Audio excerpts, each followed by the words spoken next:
Economista formado pela Faculdade de Economia e Administração da USP, tem mestrado pela Universidade Estadual de Campinas, Unicamp.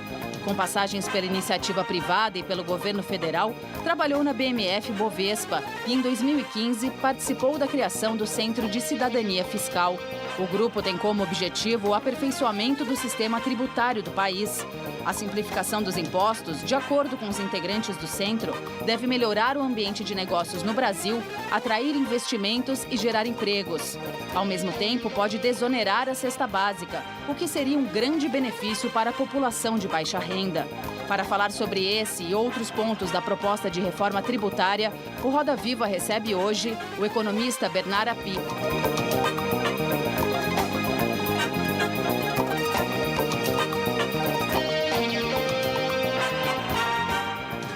Olá, muito boa noite, bem-vindos ao Roda Viva, o mais tradicional programa de entrevistas da TV brasileira. No centro da roda está o economista Bernard Api, autor de uma proposta de reforma tributária que deve ser votada em breve no Congresso Nacional.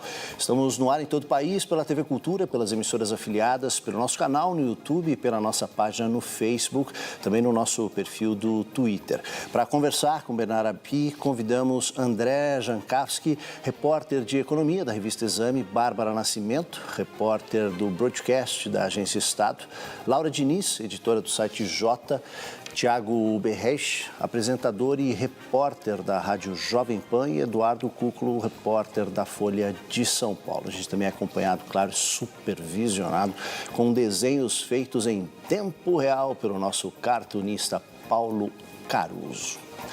Boa noite, Bernard Api. Obrigado pela tua presença aqui no Roda Viva. Eu queria dar um start aqui, começar a nossa rodada de perguntas pelo começo. Por que o Brasil, na sua opinião, precisa de uma reforma tributária e por que ela é urgente? Bom, antes de mais nada, boa noite, Aldo. Boa noite a Bárbara, a Laura, ao Eduardo, ao André e ao Tiago, e sobretudo ao Paulo Caruso. E a razão pela qual o Brasil precisa de uma reforma tributária é bastante simples. Um bom sistema tributário tem algumas características. Ele tem que ser simples para o contribuinte, tem que ser neutro de forma a não distorcer a forma como a economia se organiza, o que acaba, quando ele distorce, isso acaba prejudicando a produtividade e o crescimento do país. Ele tem que ser transparente para os contribuintes saberem quanto pagam de imposto, e ele tem que ter equidade horizontal, ou seja, situações equivalentes têm que pagar tributos equivalentes, e equidade vertical, de forma que quem tem mais capacidade contributiva pague mais que quem tem menos. O sistema tributário brasileiro não tem nenhuma dessas características. Ele não é simples, ele não é neutro, ele não é transparente e ele não é isonômico.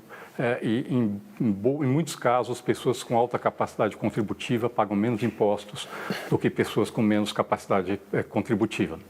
A grande questão é como se resolve esses problemas. Quando nós estamos falando de reforma tributária, nós estamos falando em várias questões. Nós estamos falando da reforma da tributação de bens e serviços, que hoje no Brasil, com certeza, as distorções na tributação de bens e serviços são as principais responsáveis pelo baixo crescimento da produtividade do país. Estamos falando de uma reforma da tributação da renda, que tem impacto, sim, sobre a eficiência da economia, mas, sobretudo, para corrigir distorções que fazem com que uma parcela da população de alta renda pague pouco imposto no Brasil. Estamos falando da tributação da folha de pagamentos, que é muito alta no Brasil e que acaba estimulando a informalidade e, dessa forma, prejudicando também a eficiência e o crescimento. De forma mais pontual, de mudanças na tributação da propriedade. Então, a agenda de reforma tributária é bastante ampla e os objetivos que têm que ser atingidos é ter um bom sistema tributário no Brasil. Muito bem. Senhores e senhoras, está aberta aí a roda, por favor. Professor, boa noite. Esses elementos todos que o senhor citou que um sistema tributário deve ter, pela leitura da proposta do CECIF, a proposta aí que o senhor criou e que hoje está na Câmara, a PEC 45, essas questões estão endereçadas, né? A questão da simplicidade, a questão de não incentivar o misallocation of capital, a questão da distribuição de carga. Mas a minha pergunta é, o senhor acha que uma reforma, que seja a sua ou que seja a outra, uma reforma tributária resolve o problema do sistema tributário do Brasil ou a gente tem que pensar em perspectiva, em uma reforma de várias reformas? Qual é o tamanho do problema? Bom, como eu falei, tem várias dimensões. Tributação do consumo, que é tributação de bens e serviços, tributação da renda, tributação da folha. Eu acho que as agendas são complementares. No caso específico da tributação do consumo, que é o objeto da PEC 45, cuja proposta foi desenvolvida pelo Centro de Cidadania Fiscal, a nossa interpretação é que é preciso de uma grande reforma para resolver todos os problemas simultaneamente. As distorções que nós temos hoje na tributação de bens e serviços do Brasil são enormes. A maior parte dos países do mundo tributa o consumo de bens e serviços através de um imposto sobre valor adicionado, um IVA, de base ampla e com regras homogêneas. No Brasil, nós temos a base fragmentada entre 5 tributos, PIS, COFINS e IPI, que são federais, ICMS, que é estadual, e ISS municipal. A base está fragmentada, o que já gera problemas. Nós não temos uma regra homogênea, ao contrário, no Brasil nós só temos exceções, nós não temos regra. Cada um desses tributos tem uma quantidade brutal de exceções e isso acaba gerando, além de grande ineficiência na economia, distorções competitivas. No Brasil é mais importante para uma empresa ter um bom benefício tributário do que ser eficiente. Acaba gerando cumulatividade, isso acaba prejudicando os investimentos, acaba onerando as exportações e prejudicando a competitividade da economia brasileira e acaba levando a uma série de distorções alocativas. A economia brasileira se organiza de forma ineficiente por causa dos tributos indiretos, dos tributos sobre o consumo no Brasil. Esta reforma nós entendemos que tem que ser feita de uma vez só. As outras mudanças na tributação da renda, na tributação da folha, elas são complementares, são importantes, não necessariamente precisam ser feitas juntas, até poderiam ser feitas, mas não precisam ser feitas necessariamente juntas. Agora, a agenda é uma agenda ampla com objetivos distintos. Agora, quando a gente está olhando no potencial de crescimento do Brasil no longo prazo, certamente a reforma da tributação de bens e serviços é a mais importante. Muito bem. Posso perguntar? Api, boa noite. Queria falar um pouquinho da diferença entre as reformas, tanto a do CECIF, capitaneada lá pelo deputado Baleia Rossi, mas também a que o governo pretende lançar. A gente tem pelo menos um primeiro movimento do governo federal que está querendo fazer a unificação dos impostos federais. A proposta do CECIF fala em unificar não só os impostos federais, mas também o ICMS, que é estadual, e o ISS, que é municipal.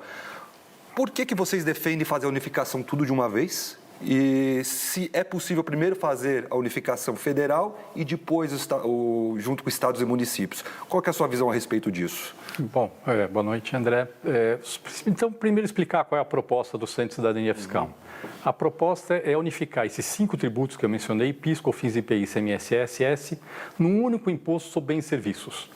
Essa substituição dos tributos atuais por esse único imposto, que seria um imposto neutro, com uma regra só para todo mundo, é um imposto que incide sobre o valor adicionado em cada etapa da produção, mas que no final quem paga é apenas o consumidor, porque você desonera exportações e desonera investimentos.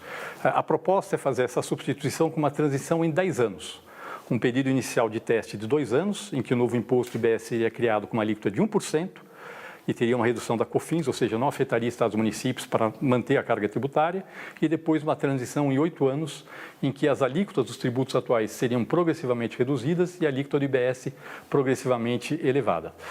A proposta que o governo tem mencionado, não conhecemos ainda essa proposta, seria fazer essa mudança apenas para os tributos federais. Por que nós entendemos que é importante fazer a mudança para todos os tributos? Primeiro, porque o pior de todos os impostos brasileiros, talvez o pior imposto do mundo, é o ICMS. Ou seja, você vai fazer uma reforma dos tributos federais e vai deixar o grosso dos problemas do sistema tributário brasileiro sem tocar. Segundo, porque existe ambiente político hoje para fazer essa reforma ampla. Recentemente, todos os secretários de Fazenda dos 27 estados do Brasil assinaram uma carta pedindo a substituição do ICMS por um bom imposto sobre valor adicionado. Portanto, todos os estados do Brasil estão pedindo para acabar com o ICMS.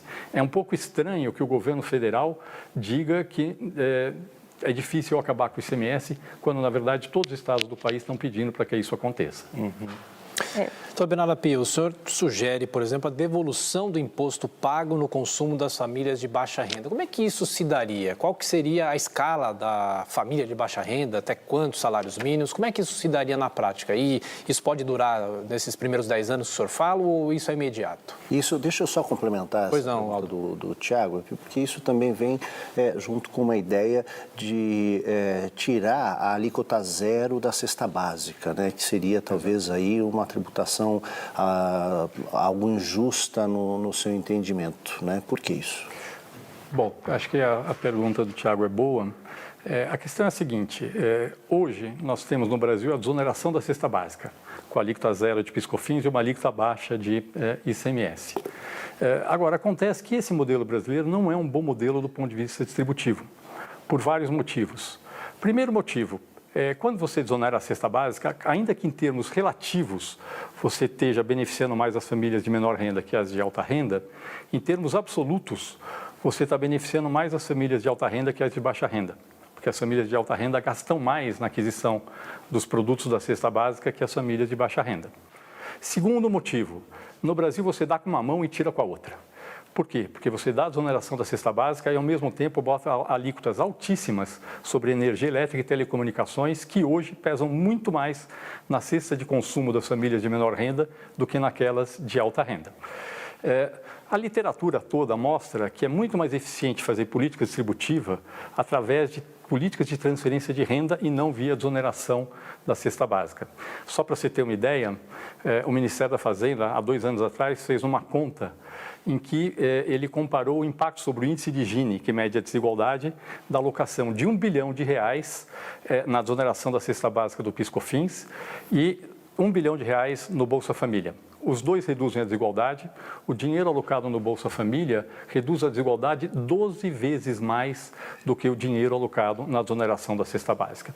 Portanto, nesse cenário, o que está sendo proposto, junto com essa proposta da criação do Imposto sobre Bens e Serviços, é tributar a cesta básica de forma linear e devolver para as famílias de baixa renda o imposto pago no seu consumo na parcela correspondente ao consumo da cesta básica. Na prática, para as famílias de baixa renda, isso vai equivaler a um benefício maior do que tem hoje, porque vai ser equivalente a incidência de uma alíquota zero sobre toda a cesta básica, quando hoje você paga ICMS sobre a cesta básica, ainda que com alíquotas baixas, e as famílias de alta renda vão pagar um imposto mais elevado. O efeito final disso é que custa menos para a sociedade e tem um impacto maior sobre a distribuição de renda. As famílias que seriam beneficiadas, em princípio, são aquelas que estão no cadastro único dos programas sociais, que são mais de 70 milhões de pessoas que estão incluídas nesse cadastro. Boa noite, Api. Bom, a gente tem hoje uma situação em que a gente tem várias propostas de reforma tributária na mesa.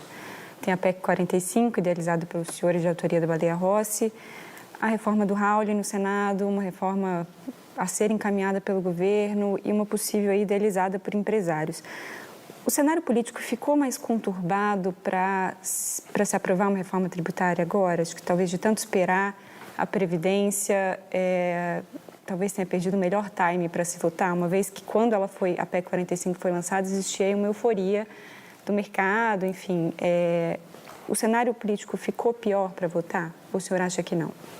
Bom, primeiro, a função do Centro de Cidadania Fiscal foi elaborar uma proposta tecnicamente consistente que foi adotada pelo deputado Baleia Rossi e que está em tramitação na Câmara dos Deputados.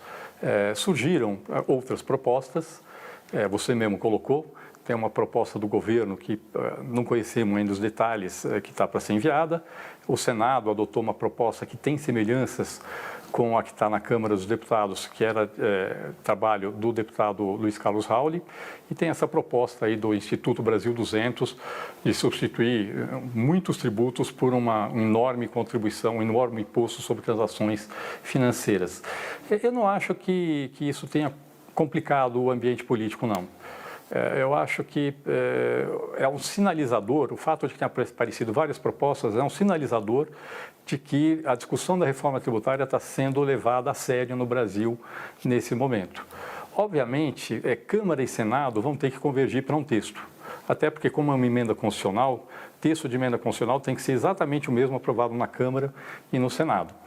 Então, eu acho que vai ter que ter uma interlocução entre as duas casas do Congresso. E nesse trabalho no Congresso Nacional, eu acredito que as outras propostas, a proposta do Instituto Brasil 200, a proposta do governo federal, sejam consideradas no debate técnico. O que eu acho fundamental é que o debate seja feito com uma base técnica adequada e eu acho que existe um ambiente para isso agora. Obviamente, nesse momento, a bola está com o Congresso Nacional. A discussão, espero eu, que tenha alguma base técnica, mas é uma discussão, nesse momento, fundamentalmente política. Certo, obrigada. Boa noite, Apim, tudo bem? Eu queria perguntar, esses 5 impostos unificados, qual que seria a alíquota necessária para esse novo IVA ou IBS que pudesse manter o mesmo patamar de carga tributária desses tributos sem elevar e nem provocar uma redução, já que a alíquota vai entrar gradualmente? E saber também quais os setores que vão ter mudança da carga tributária. Por exemplo, o setor de serviços tem reclamado muito, que eles avaliam que é uma proposta que vai beneficiar a indústria em detrimento do setor de serviços, do comércio, que teria uma elevação de carga tributária. Acho que a pergunta é boa, Eduardo. Vamos lá. Nós não sabemos com precisão qual vai ser a alíquota, porque a alíquota vai ser aquela que vai repor a receita dos tributos atuais. O modelo é construído de forma que quanto mais exceções tiver, quanto mais benefícios tiver dentro do modelo do novo imposto, do IBS, maior vai ter que ser a alíquota para manter a arrecadação atual. A gente estima que com poucas exceções, com base na experiência internacional, essa alíquota seja próxima de 25% sobre o preço sem imposto, que é 20% do preço com imposto. É 25% de 80, que é 20% de 100. Existe essa preocupação do setor de serviços, de que o serviço hoje paga pouco imposto e vai ter que pagar mais. Aqui a gente precisa atender algumas questões de forma muito clara. Primeiro, o setor de serviços está no meio da cadeia produtiva, hoje paga menos, mas não gera crédito. Então, uma empresa prestadora de serviço, como, sei lá, um advogado, um consultor, paga ISS e não gera crédito para o tomador de serviço. Com o modelo que está sendo proposto, ele vai pagar vai ter uma alíquota maior, sim, mas ele vai gerar crédito integral para o tomador de serviço. Então, na soma entre o que o prestador de serviço paga e o tomador de serviço recupera na forma de crédito, vai ter uma redução da carga tributária, não um aumento. Aí existe a questão do setor de serviço que presta serviço para o consumidor final. A grande questão que surge aqui é por que serviço tem que ser menos tributado que mercadoria? Especialmente do ponto de vista distributivo. Porque quando a gente olha, as famílias de alta renda gastam proporcionalmente mais em serviço do que as famílias de baixa renda. E as famílias de baixa renda mais em mercadoria do que em serviço. É um pouco estranho que a gente tenha um sistema tributário em que o consumo das famílias de alta renda seja menos tributado que o consumo das famílias de baixa renda. E eu acho que essa é uma discussão que tem que ser feita de forma aberta no Congresso Nacional. Por que Netflix tem que pagar menos imposto do que camisa? É uma pergunta. Acho que a sociedade tem que responder a essa pergunta. Obviamente, esse tema vai aparecer no Congresso Nacional. Eu só acho importante que a gente entenda essa separação. Quem está no meio da cadeia não tem aumento de carga tributária. Na verdade, isso é um imposto sobre consumo. Quem paga o imposto é o consumidor. E quem está na ponta, quando consome serviço, por que tem que pagar menos imposto do que mercadoria? Inclusive, porque cada vez é mais difícil classificar o que é mercadoria e serviço. A economia vai virando uma economia digital, em que aquilo que é mercadoria vira ou serviço ou um intangível, que em muitos casos hoje não é tributado nem pelo ICMS, nem pelo ISS. A literatura é muito clara em dizer que o ideal é ter um sistema com uma alíquota uniforme para todos os bens e serviços, porque isso evita, primeiro porque é mais justo e segundo porque evita o problema da classificação. Toda vez que você tem que classificar, você tem custo mais para pagar imposto e você tem contencioso necessariamente. Api, você tocou aqui num ponto a diferença da incidência de impostos nas diferentes classes sociais. Eu queria que você detalhasse um pouquinho mais como uma reforma como essa pode contribuir para a redução das desigualdades sociais gigantescas que a gente tem no país. Bom, vamos por partes. As distorções que nós temos hoje no sistema tributário têm duas ordens. Primeiro, se a gente estiver olhando no imposto sobre consumo, que é o que nós temos hoje, esses 5 impostos que eu mencionei, PIS, COFINS, IPI, ICMS, SS, o que nós temos hoje no Brasil é um sistema em que serviços que são consumidos por famílias de mais alta renda pagam menos imposto do que mercadorias que são consumidas por famílias de baixa renda. 2, nós temos oneração da cesta básica, mas em contrapartida tributamos mais energia elétrica e telecomunicações. Então, no fundo, essa tributação sobre consumo, ela acaba sendo regressiva no Brasil hoje. O que a proposta que está na PEC 45 apresenta vamos substituir esse modelo por um modelo em que é uma tributação igual para todo mundo, que reduz essa distorção de que rico paga menos imposto do que pobre no seu consumo e, simultaneamente, vão devolver para os pobres o imposto incidente no seu consumo sobre um valor limitado ao consumo de cesta básica das famílias mais pobres. De modo geral, o que a literatura indica é que, no que diz respeito a políticas distributivas para famílias de baixa renda, o melhor instrumento é o gasto público, seja via transferência de renda, seja via políticas públicas como educação pública, saúde pública. Tá certo? Inclusive, só para pensar um pouco, se as pessoas dizem, não, imposto sobre consumo é regressivo. Só quando você olha o impacto distributivo, não pode olhar só para a tributação. Tem que olhar para a tributação e o gasto. Se eu criar um imposto sobre o consumo e usar 100% da receita para financiar a educação pública e saúde pública, no agregado essa política vai ser positiva do ponto de vista distributivo e não negativa. Portanto, naquilo que diz respeito à tributação do consumo, o imposto tem que ser neutro, não pode favorecer mais rico do que pobre, como acontece hoje, e você tem que fazer política para os mais pobres via transferência de renda. Por outro lado, nós temos um problema muito sério no Brasil na tributação das pessoas de alta renda. O que acontece no Brasil é que uma parcela relevante das pessoas de alta renda paga muito pouco imposto de renda. E o imposto de renda é o instrumento por excelência para fazer política distributiva, principalmente para as pessoas de renda mais elevada. O que acontece no Brasil é que uma parcela importante das pessoas mais ricas do país recebe dividendos de empresas. Em princípio, você tributar o imposto na empresa e não tributar quando na distribuição do dinheiro recebido pela pessoa física não é um problema. Onde existe o problema? Existe o problema quando se tributa pouco na empresa e distribui o dividendo isento, como acontece hoje no Brasil. A alíquota de imposto de renda na empresa hoje no Brasil é 34%. Você tributar 34% da empresa e não tributar 27,5% na pessoa física não seria um grande problema. O problema está quando você paga muito menos que 34% da empresa e distribui para a pessoa física sem tributar de novo na distribuição. Quando acontece isso? Isso acontece no caso de grandes empresas que conseguem reduzir muito a alíquota efetiva, muito abaixo dos 34%, mas acontece sobretudo no caso de regimes simplificados, como lucro presumido e em muitos casos simples, naquele que a gente costuma chamar de pejotização, em que os sócios dessas empresas acabam pagando um imposto muito baixo na empresa e esse lucro acaba sendo distribuído para a pessoa física sem pagar imposto de renda na pessoa física. Então, só para dar um exemplo, aqui no Brasil, vamos supor que eu tenho um profissional liberal que fatura R$50 mil por mês. Ele vai dizer que ele tem R$10 mil de despesa com aluguel, secretária, não sei o quê. O lucro dele efetivo é de R$40 mil, que é o que ele distribui isento para a pessoa física.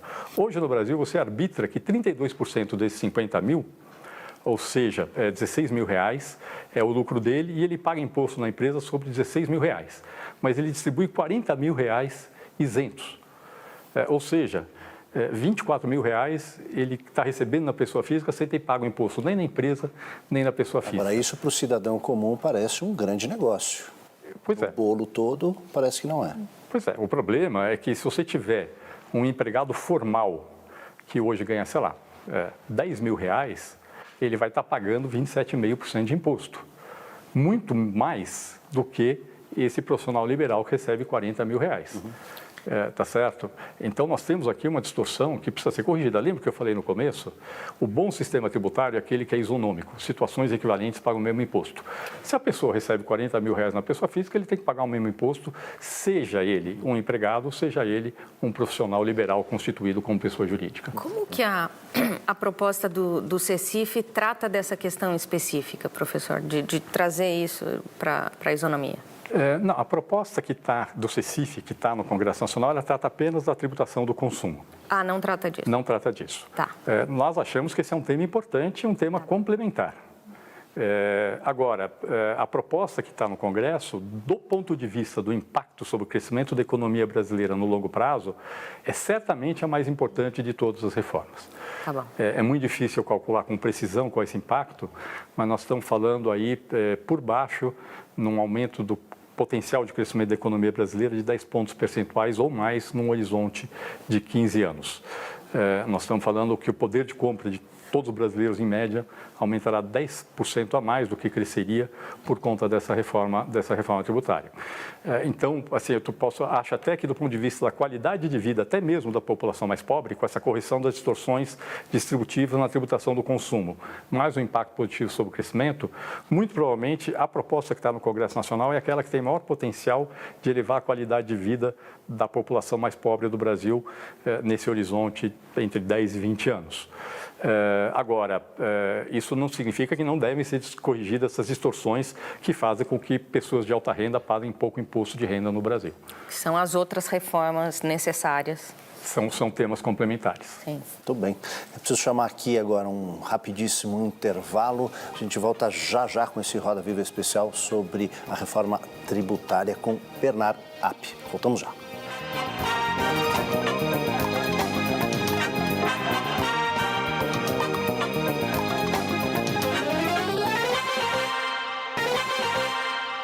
Estamos de volta com o Roda Viva com o economista Bernard Api sobre reforma tributária. Antes da gente voltar aos temas técnicos que a gente está explorando tão bem aqui, eu queria fazer uma pergunta um pouquinho mais conceitual, porque que tema árido e até impopular, né? Não sei como é que está a nossa audiência aí, mas a turma, na hora que vê imposto, ouve falar em imposto, é um assunto que as pessoas querem evitar, gostariam que não existisse. Por que os impostos são importantes, Api?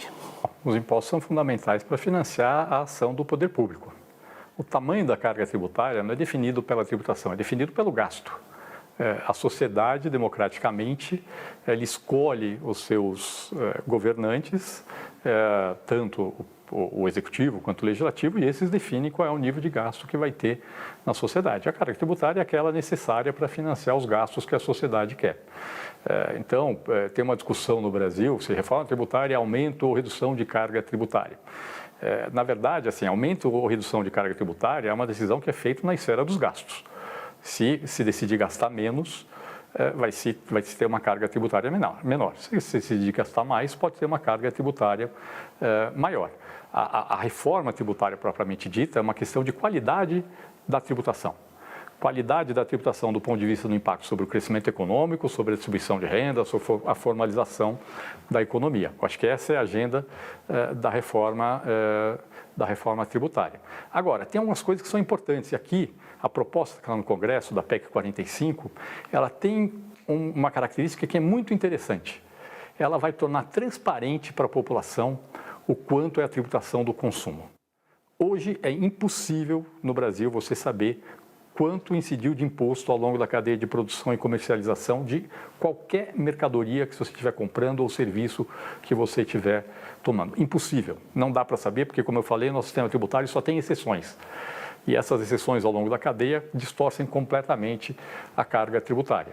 No modelo da PEC 45 é uma regra uniforme, uma alíquota só para todos os bens e serviços, e aquilo que o consumidor vai estar vendo que está de imposto naquilo que ele está comprando, de mercadoria ou de serviço, corresponde exatamente à soma de tudo que foi pago ao longo da cadeia de produção e comercialização daquela mercadoria ou daquele serviço. E a alíquota é alta.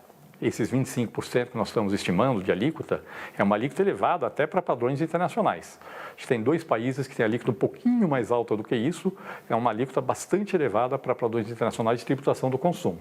E isso vai ser muito bom do ponto de vista da responsabilidade política. Agora, o consumidor, que é o eleitor, vai cobrar do governo o que está sendo feito com esse dinheiro que ele não sabe quanto está pagando hoje, agora vai saber de forma absolutamente transparente. Deixa eu só aproveitar e fazer uma questão também conceitual, atropelando aqui o André. A gente vê estados quebrados, municípios quebrados, e a gente sabe da necessidade de se reduzir a carga tributária. Não necessariamente se reduzir a carga, quer dizer reduzir a arrecadação? Bom, vamos lá. A PEC 45 está sendo discutida no Congresso Nacional, ela é neutra em termos de carga tributária. Ou seja, ela não aumenta e nem reduz a carga tributária. Não aumenta porque a sociedade brasileira não aguenta pagar mais imposto e não reduz porque a situação fiscal do país, infelizmente, não permite que haja essa redução. Mas essa proposta que está sendo colocada, ela implica numa mudança de longo prazo na distribuição da receita entre estados e municípios. Por quê? Porque o imposto hoje no Brasil é cobrado na origem, e essa cobrança na origem gera várias distorções. A mais conhecida é a guerra fiscal, mas existem outras distorções. E o IBS, esse Imposto sobre Bens e Serviços, vai passar a ser tributado no destino, ou seja, onde está o consumidor. Essa transição da tributação na origem para a tributação no destino, ela acaba implicando numa redistribuição de carga tributária entre estados e entre municípios. Agora, para que esse efeito seja muito diluído no tempo, nós estamos propondo uma segunda transição. Tem uma transição de 10 anos, que é a transição dos tributos atuais para o novo imposto. E tem uma segunda transição que é totalmente transparente e relevante para o contribuinte, que é uma transição de 50 anos na distribuição da receita. Por quê? Porque o IBS, esse novo imposto, vai ser arrecadado numa conta centralizadora, ou seja, para o contribuinte é um imposto só, ele é federal, estadual e municipal, mas para o contribuinte é um imposto só, e a receita desse imposto vai ser distribuída para a União, para os estados e para os municípios. E nós estamos propondo que nessa distribuição, a transição para o destino seja feita ao longo de 50 anos, de forma muito suave. Com isso, o impacto sobre as finanças estaduais e municipais é muito diluído. E, principalmente, quando nós consideramos o efeito positivo da reforma sobre o crescimento da economia, mesmo aquele estado ou aquele município que, em termos relativos, é perdedor, ou seja, que diminui a sua participação no bolo total, por conta do impacto positivo do maior crescimento sobre a arrecadação, praticamente todos os estados e praticamente todos os municípios, na prática, vão estar numa situação melhor do que mantendo o sistema tributário atual. Agora, a redução de carga tributária como porcentagem do PIB, essa é uma discussão de despesa. Só é possível fazer se tiver uma política de contenção do crescimento das despesas. Api, no começo do programa, o senhor comentou a respeito que o ICMS é o principal vilão aqui dos tributos brasileiros, vamos colocar dessa maneira. Eu queria primeiro que o senhor explicasse o porquê que ele é o vilão em comparação com outros impostos e como ficam os estados nessa história. Afinal, esse imposto é a principal fonte de arrecadação e em muitos momentos ele é utilizado inclusive para atrair empresas. Então, às vezes, estados mais pobres podem atrair alguma indústria que pode gerar empregos, cobrando menos. Isso não vai tirar um pouco de autonomia dos estados? Como que fica essa situação? Hoje é uma barganha por investimentos, né? O ICMS funciona para os estados como uma barganha por investimentos.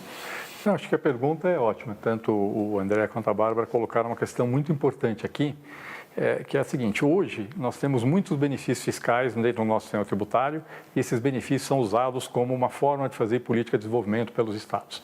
Qual o problema desse modelo atual? O problema é que política de desenvolvimento baseada em benefícios fiscais tende a ser extremamente ineficiente. Ela é ineficiente por quê?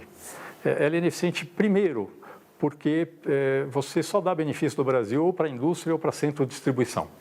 Então, vamos dizer que tem uma localidade, um estado que tem vocação para turismo. Você não consegue beneficiar turismo com os benefícios atuais, você não consegue explorar a vocação regional. Segundo, você costuma conceder benefício para atrair empresas que não têm vocação para ir para o seu estado. E isso acontece de forma generalizada no Brasil, inclusive nos estados mais desenvolvidos.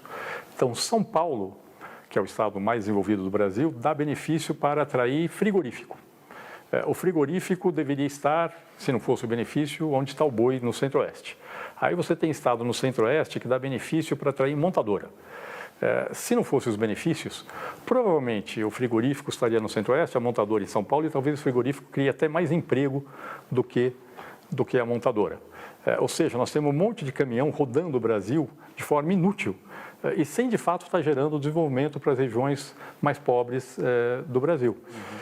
O que se propõe dentro desse modelo da PEC 45, isso não está no texto, mas certamente está na justificativa e certamente vai ser um objeto de debate agora no Congresso Nacional. O que se propõe é substituir esse modelo baseado na concessão de benefícios fiscais por um modelo de desenvolvimento baseado na alocação de recursos orçamentários em um fundo de desenvolvimento regional que vai ser utilizado, espero eu, para fazer aquilo que no longo prazo dá desenvolvimento, que é investir em infraestrutura e qualificação de mão de obra e na exploração de vocações regionais.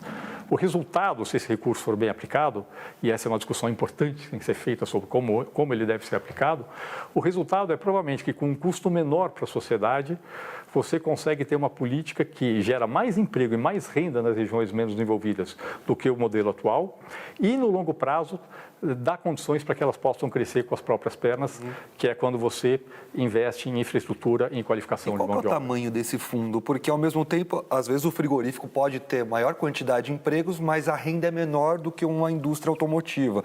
Como compensar isso e qual que é o tamanho, como fazer essa distribuição, ainda mais no momento político que não é dos, digamos, mais conciliatórios? Eu acho que o dimensionamento desse fundo vai ser feito agora na discussão política no Congresso Nacional. Isso vai ser uma questão importante dentro do debate da reforma tributária. Eu acho que vai ser o suficiente para que os estados menos desenvolvidos estejam confortáveis com o montante de recursos que vai ter disponível para a política de desenvolvimento regional. Esse custo, não sabemos como é que vai ser coberto, possivelmente vai ser arcado pela União, mas como tem uma transição longa, esse valor pode ser crescente ao longo do tempo sem impactar negativamente as finanças públicas no curto prazo.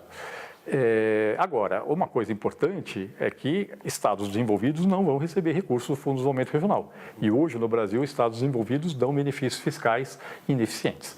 E isso é uma mudança importante no modelo de desenvolvimento em relação ao sistema que nós temos hoje no Brasil. Basicamente, a questão da política de desenvolvimento regional é muito parecida com a questão da política social.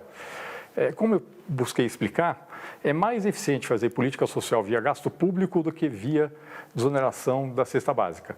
Da mesma forma, a literatura toda indica que é mais eficiente fazer política de desenvolvimento regional com a alocação de recursos orçamentários na exploração de vocações regionais e investimentos naquilo que dá desenvolvimento de longo prazo do que através de benefícios fiscais. Então, a PEC 45 traz, junto com a mudança no sistema tributário, uma oportunidade de racionalizar e aumentar a eficiência tanto da política social feita no sistema tributário, quanto da política de desenvolvimento regional. Mas isso aí é querer contar, não sei se eu sou tanto quanto pessimista, mas com uma maturidade política, porque a guerra fiscal, no fim das contas, ela também se transforma numa moeda na hora da urna. Você precisa, por exemplo, para promover esta reforma lá, deste apoio político. A reforma da Previdência já foi, enfim, mexida, adulterada, a economia prevista era uma, agora é outra. Como é que você imagina esse impacto político nesta proposta de reforma? Aldo, posso complementar? Diante do que o senhor estava explicando, que a transição para o novo modelo da PEC 45 seria longa, 10 anos de IBS, depois 50 anos para redistribuição. Se no longo prazo a proposta oferece uma expectativa de, inclusive, ampliação de receita dos estados, na sua avaliação, por que tantos governadores resistem? Bom, na verdade, eu não sei se tantos governadores resistem. Essa é, na verdade, Laura, é a resposta para a pergunta do Aldo também. O fato é o seguinte, 27 secretários de Fazenda do Brasil assinaram uma carta pedindo o fim do ICMS, pedindo o fim dos benefícios fiscais do ICMS e a substituição do ICMS por um IVA de base ampla cobrado no destino, o que não permite ter guerra fiscal. E esse é um ponto importante na discussão política da reforma tributária. É verdade que no passado tinha uma resistência muito grande de alguns governadores a uma mudança no sistema tributário. Não é mais o que está acontecendo no Brasil hoje. Na prática, a situação fiscal do país chegou a um ponto tal que os próprios estados entenderam que os benefícios fiscais hoje viraram um jogo de soma negativa para o conjunto dos estados. Não está gerando desenvolvimento e está gerando perda de receita. E é por isso que eles estão pedindo para fazer a substituição por um bom imposto sobre valor adicionado, que é o caso do IBS. Tem uma questão que é importante aqui de entender nessa discussão da reforma tributária, Aldo, que é o seguinte: se hoje eu reduzir os benefícios fiscais, aumenta a carga tributária, por definição, porque eu estou deixando de arrecadar. Com o modelo da PEC 45, eu consigo acabar com os benefícios fiscais sem aumentar a carga tributária, porque eu calibro ali todo o novo imposto para manter a arrecadação atual e eu vou matando os benefícios fiscais de forma progressiva ao longo dessa transição de 10 anos. Esse é um ponto extremamente importante. O ambiente político para discutir uma reforma tributária que acaba com os benefícios fiscais do ICMS hoje é o mais positivo, pelo menos desde a Constituinte. Agora, Pi, os estados, de fato, enfim, se manifestaram a favor da reforma tributária mas com uma série de pedidos adicionais. O senhor citou aí o Fundo de Desenvolvimento Regional, pelo que eu entendi, um tanto pacificado, mas eles pedem 3 alíquotas, eles pedem mais protagonismo na gestão, mais dos estados e municípios e menos da União, eles pedem um tempo menor de transição, inclusive, eles estão conversando sobre isso com o CECIF. O que encontra eco na área técnica desses pedidos, além do Fundo de Desenvolvimento Regional?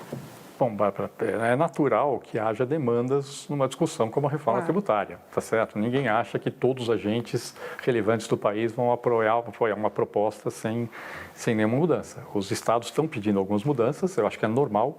Volto a falar, a discussão agora está na esfera política, nós podemos dar algum apoio técnico, mas a discussão está na esfera política. As principais demandas feitas pelos estados são, como já falado, a criação do Fundo de Desenvolvimento Regional e, eventualmente, um fundo de compensação de perdas para alguns estados. Segundo, eles querem 3 alíquotas em vez de uma alíquota uniforme. Terceiro, eles querem maior protagonismo, eles querem que a gestão do imposto seja apenas estadual e municipal, sem a participação da União. E quarto, eles estão querendo a manutenção de algum benefício para a Zona Franca de Manaus. Eu acho normal que essas discussões entrem no debate político.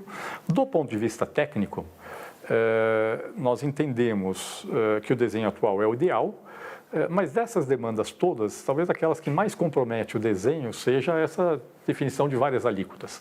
Isso é uma questão importante. As pessoas estão tão acostumadas no Brasil com múltiplas alíquotas que a gente não imagina o que é um mundo com uma alíquota só, tá certo? Mas, assim, se eu for pegar a grande maioria, mais de 80% dos impostos sobre valor adicionado criados no mundo nos últimos 25 anos tem só uma alíquota positiva. Esse modelo brasileiro é uma exceção. Tá certo? Aqui no Brasil nós temos coisas absurdas, como perfume tem alíquota de 42% de IPI e água de colônia, que é perfume com água, tem alíquota de 12% de IPI. Como se tivesse alguma lógica nesse tipo de modelagem do sistema tributário. Toda vez que você cria diferentes alíquotas, você cria 2 problemas.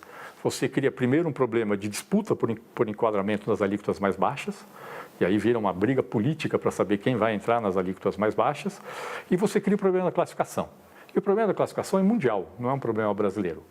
Sempre que você tem diferenças na tributação, você tem custos e você tem contencioso. Eu vou dar tem uma história muito divertida do Reino Unido, que eu costumo contar, que é o seguinte: no Reino Unido, bolo tem alíquota 0 de IVA e biscoito paga IVA. Aí eles têm lá uma coisa que chama Jaffa Cake, que eles não sabiam se era bolo ou biscoito, que é uma coisa tradicional que eles comem com chá das 5 horas da tarde. E aí o assunto foi sendo discutido, chegou na Suprema Corte Britânica, que decidiu cientificamente que bolo é aquilo que quando fica velho fica duro e biscoito é que quando fica velho fica mole. Honestamente, eu não vejo por que a gente tem que chegar nesse tipo de coisa na discussão do sistema tributário, tá certo? Por que telefone celular paga um imposto muito mais alto do que Netflix? Que é o que acontece no Brasil hoje, tá certo? É tudo formas de comunicação. Por que a gente tem que ter essas situações no Brasil?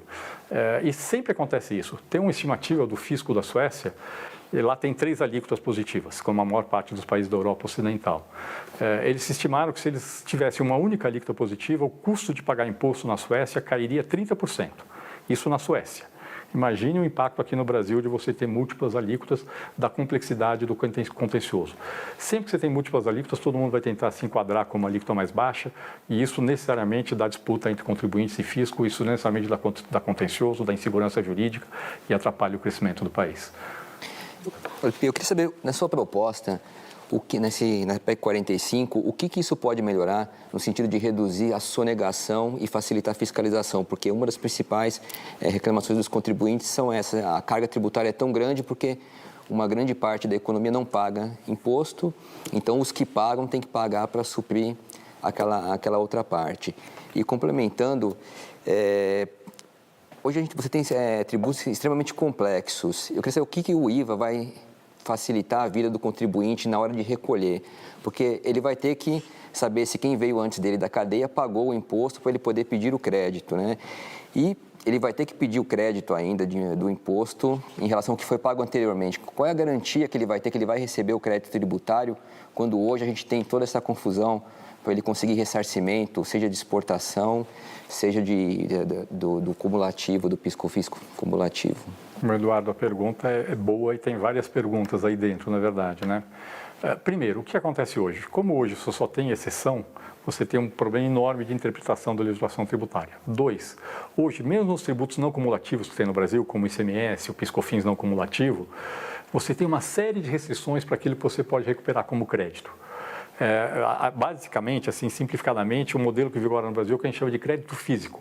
Apenas aquilo que é incorporado fisicamente no produto final dá crédito. Terceiro, nós temos um problema seríssimo no Brasil de que exportadores, eles exportam com alíquota zero, eles compraram insumos que vieram tributados, a rigor o governo deveria devolver o imposto pago sobre esses insumos para os exportadores, para você não exportar imposto, como é feito no mundo inteiro. Mas aqui no Brasil é um inferno para o exportador conseguir recuperar o crédito do imposto, principalmente no caso do ICMS, e mais ainda no momento de crise fiscal em que o Estado tem que decidir se paga o funcionário público ou devolve o dinheiro para o exportador, e obviamente ele acaba optando por pagar o funcionário público. Como é que o IBS trata dessas questões? Então vamos lá. Primeiro, a questão da complexidade é resolvida com uma legislação uniforme.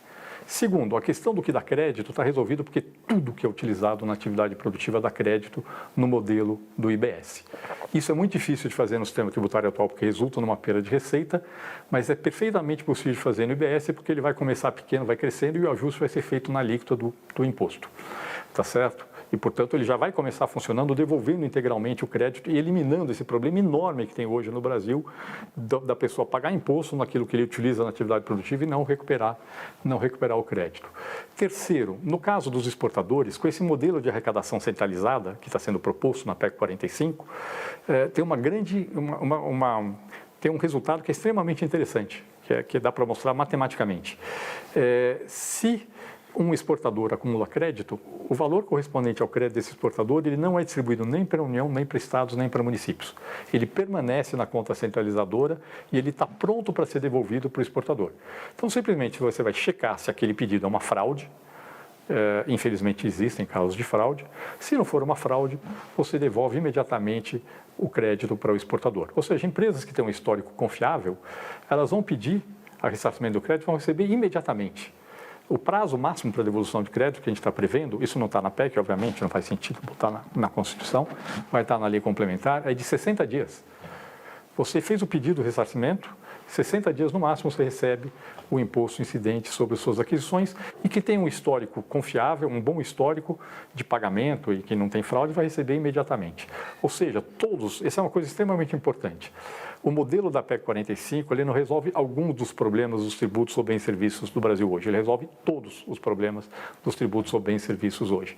E é exatamente por isso que o impacto sobre o crescimento da economia é tão grande. Ele simplifica o sistema tributário. Então, só para você ter uma ideia, o Brasil hoje, segundo o Banco Mundial, é o país mais complicado do mundo para se pagar imposto. É o país em que você gasta mais horas para poder pagar imposto em todo o mundo. Tem um outro índice também, que é Global Tax Complexity Index, em que o Brasil também é o pior do mundo, é o pior colocado do mundo. E o grosso do problema está nesses tributos que vão ser substituídos pelo IBS. Vai reduzir enormemente o custo burocrático de pagar imposto. Segundo, a complexidade do sistema tributário brasileiro gera muito contencioso. Isso vai ser resolvido com o IBS. E contencioso gera custo, gera insegurança jurídica, a insegurança jurídica reduz o custo, reduz o investimento. Então, no agregado, na hora que você retira incidência acumulativa, simplifica, reduz contencioso, reduz insegurança jurídica, o impacto geral é um maior nível de investimento, menor custo para as empresas, maior transparência e maior crescimento. A fiscalização fica mais fácil para o governo fiscalizar? A fiscalização fica mais fácil. Fica mais fácil por quê? Como é um imposto só, com uma alíquota uniforme, você controla a entrada da empresa, ela comprou mercadorias ou serviços que vieram tributados e existe um padrão, uma margem média do setor. Você vê se ela está vendendo em cima daquela margem média. Hoje, no Brasil, isso é impossível de fazer, porque, como eu falei, só tem exceção. Dependendo do que a empresa vende, você não tem como verificar se a margem dela está adequada ou não, porque dependendo do que ela vende, a alíquota é completamente diferente.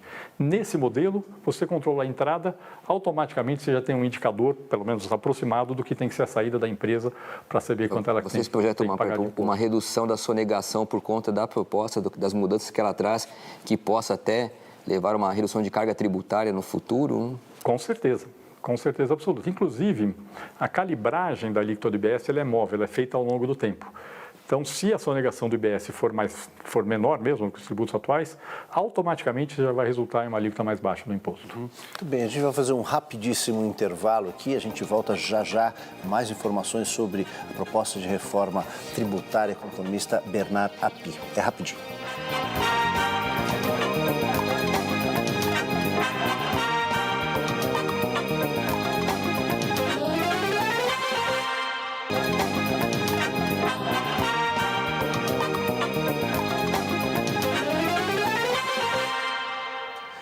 Voltamos com o Roda Viva de hoje, com a entrevista com o economista Bernard Api. Bernard, você no bloco anterior citou outros países, citou a colocação do Brasil no ranqueamento internacional de complicação aí para pagar imposto. O que seria um modelo ideal quando a gente olha lá para fora? Quais são as referências que a gente poderia adotar de países que conseguiram fazer essa lição de casa? Eu posso complementar a sua pergunta, Dualdo? Até pegando um pouquinho desses rankings, né, que o Brasil está lá atrás de todo mundo. Tem nessa reforma tributária, a proposta do CECIF, o que a gente vai ter de resultado de curto e médio prazo também? Tá bom. Bom, vamos lá, André e Aldo.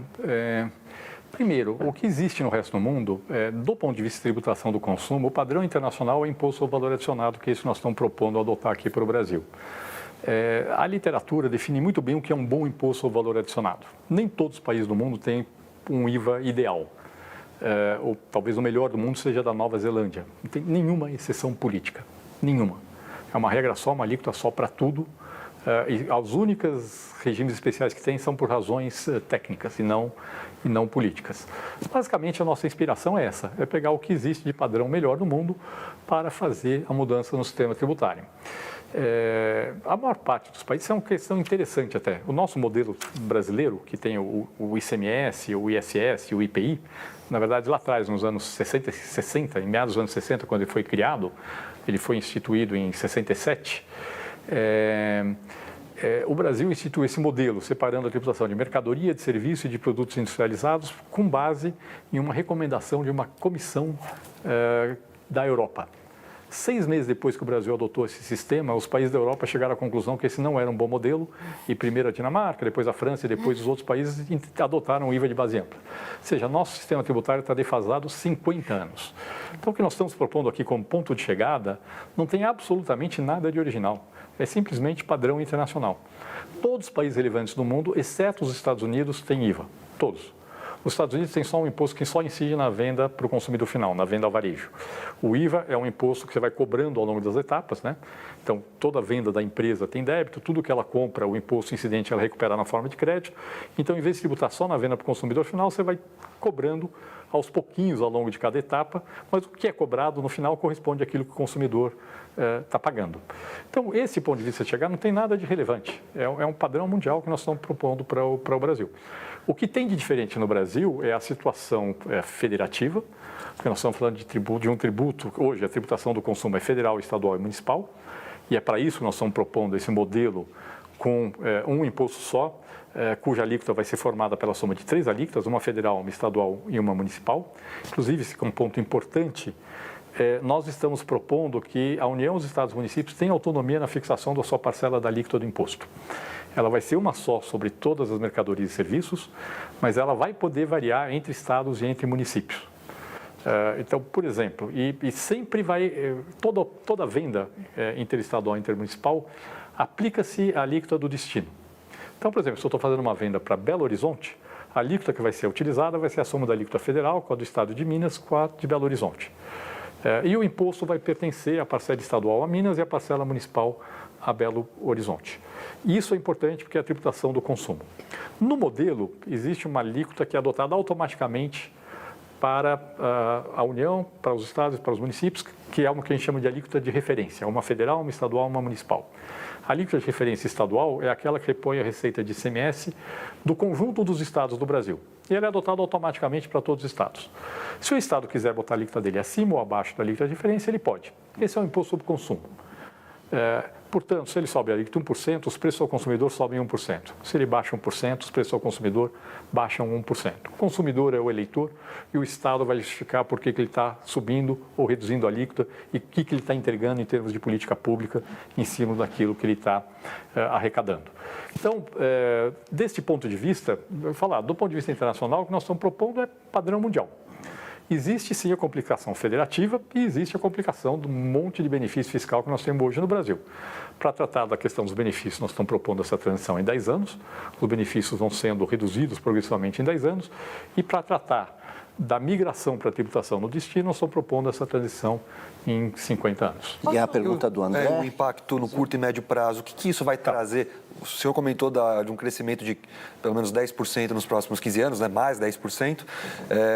Como que fica no curto e médio prazo? O que o Brasil vai ganhar com essa reforma tributária? Vamos lá. Um impacto imediato de curto prazo é um impacto de melhoria do ambiente de negócios. Imediatamente, se aprova a reforma tributária, você vai ter uma melhoria de expectativas que leva a aumento de investimento, queda de juros de longo prazo, que dá um impacto positivo para a economia. Os outros efeitos, a gente tem uma ideia, vamos ver se ela fica de pé, de já dar uma boa simplificada nas obrigações acessórias, ou seja, na burocracia dos tributos atuais, já na entrada da cobrança do IBS, já no primeiro momento. A partir daí, o grosso dos efeitos vai ser ao longo do tempo. Então, o que a gente espera é que muitas das distorções que hoje prejudicam a produtividade decorrem do fato de que as empresas no Brasil investem mal por causa das distorções do sistema tributário atual.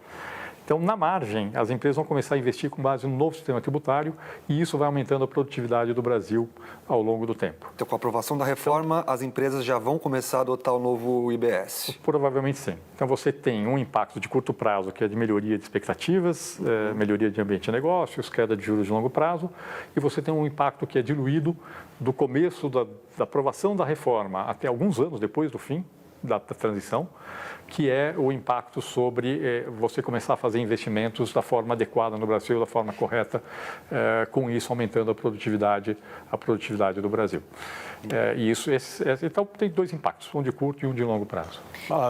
Na resposta anterior, o senhor estava falando da possibilidade de estados e municípios mexerem nas alíquotas. Eu fiquei com uma dúvida.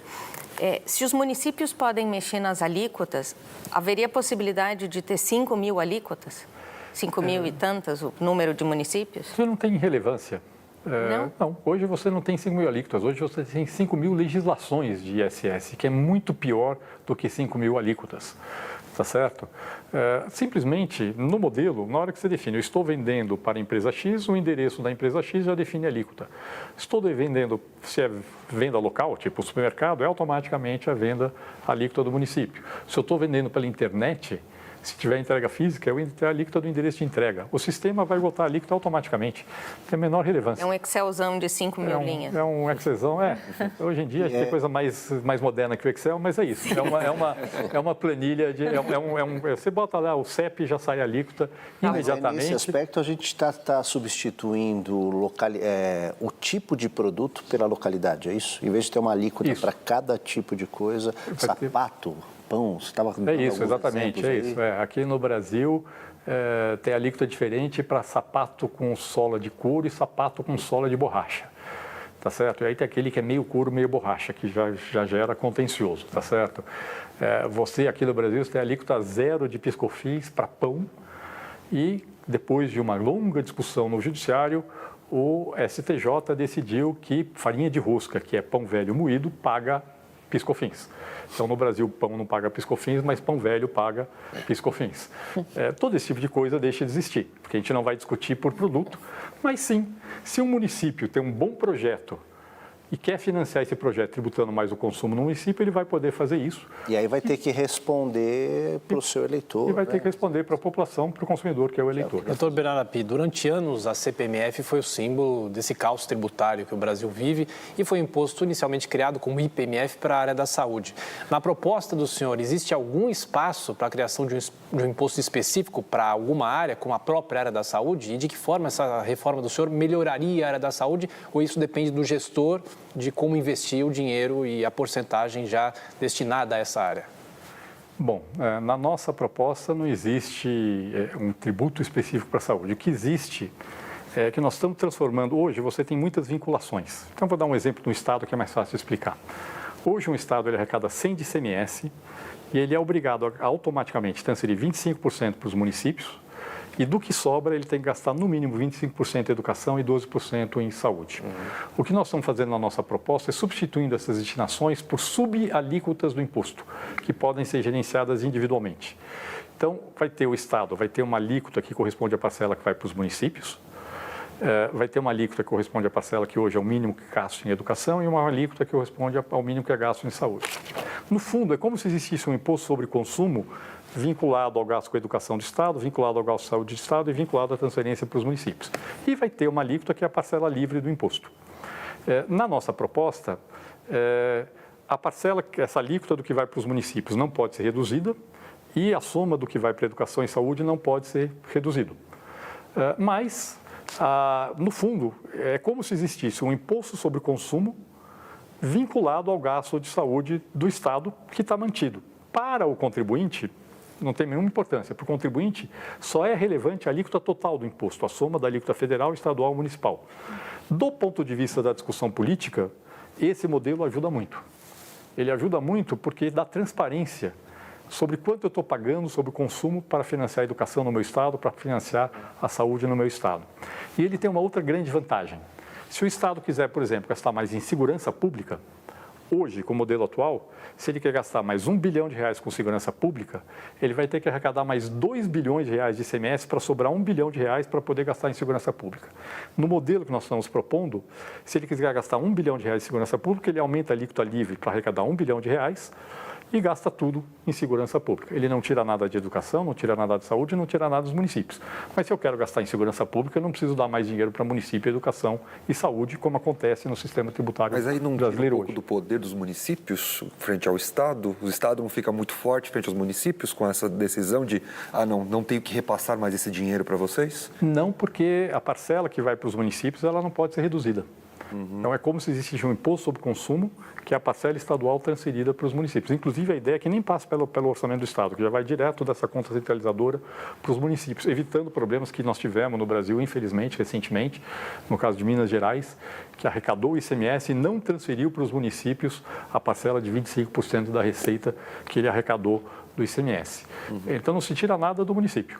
E se o município quiser cobrar mais sobre o consumo para aumentar as suas despesas, ele pode fazer, ele tem autonomia para fazer, inclusive com esse mesmo modelo que tem uma parcela livre, que eu quero arrecadar mais para melhorar o sistema de ônibus. Perfeito, vai poder fazer isso, vai ter autonomia para fazer isso. Agora, Api, aproveitando aqui a pergunta do meu colega Tiago, que citou a CPMF, a gente revê aí uma discussão sobre o imposto sobre pagamentos, destacadamente por parte do governo.